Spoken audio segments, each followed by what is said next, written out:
Welcome to this strategy video for Axis and Allies Spring 1942 2nd edition.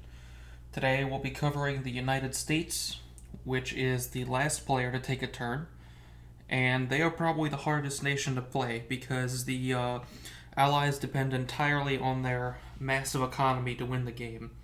The British and the Russians, especially in this edition, are no match for the Germans and Japanese without a competent United States player.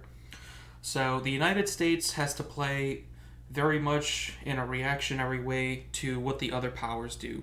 So based on what's happened in the game so far, let's take a look at the board. So the Japanese have put themselves in a solid defensive position that's going to enable them to attack India very successfully in just a few turns. So we definitely need to help out our British ally in India because we don't want the Japanese taking that factory or those IPCs. However, Germany has also gone with a Graf Zeppelin build and has been very successful in eliminating all of British sea power from this side of the board, which means that we're going to have to build some warships over here because the only one over here right now is this one. If we take a look at what's been lost this turn, the Japanese have lost almost nothing. The Germans have lost a good bit. The Russians a little, the United States a pretty good amount, and the British have taken heavy casualties. So we're really going to focus on helping the British out on both sides of the board. So to accomplish that, what I've got here is we're spending our 42 IPCs as such. We're going to build an aircraft carrier on the eastern seaboard because we already have the planes to fill it. We're going to build a destroyer to detect submarines and act as a blocker. We're going to build 2 transports because we lost our 2 transports, and we're going to need them for moving units across the sea. And we're building 2 infantry because we're going to want infantry to move into Europe eventually. So now we're going to get into combat moves. On this turn, there's actually only one combat move we're going to do, and it's this one right here. We're going to take this cruiser and go 1-2. We're going to keep him on this side of the board because we have lost pretty much all naval power over here, and moving him over here isn't really going to do anything.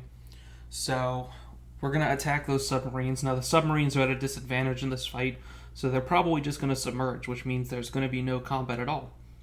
So we'll get right into the non-combat moves.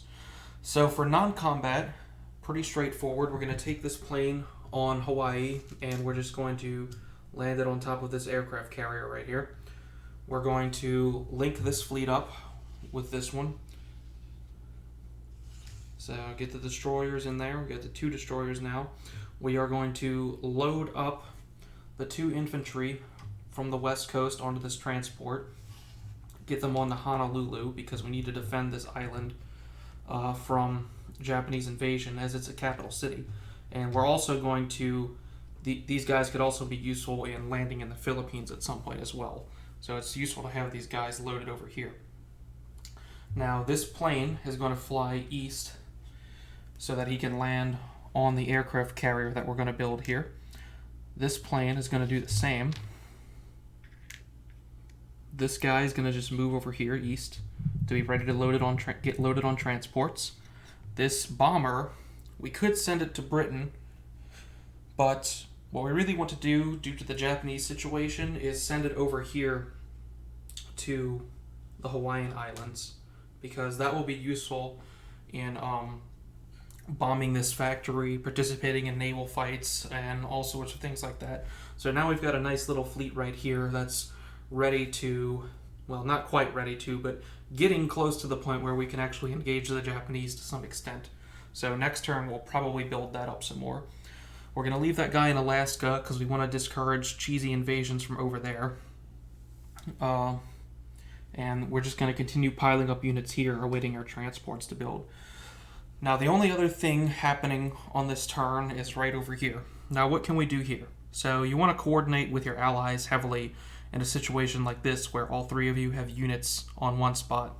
So we could stay in Szechuan and just try and fight these Japanese, but that's pretty silly because we're just going to lose all these forces. So India's safe right now. We're going to fly out this fighter, and we could send it, say, to West Russia to discourage German attacks there.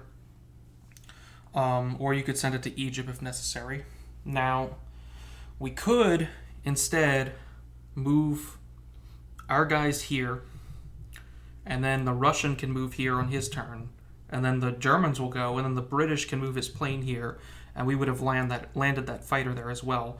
And the Russians can also move those 2 infantry there, and you can create a little fortress right here in China to try and intimidate the Japanese, because you can start moving east with that, or potentially having these guys come in. But that's not particularly useful, because the Japanese can just kind of ignore that and just keep coming down here. And again, staying here, all you're going to do is tie up these guys for 1 turn, who are going to be moving south anyway, and you're going to distract the fighters for 1 turn, who don't have any targets right now anyway.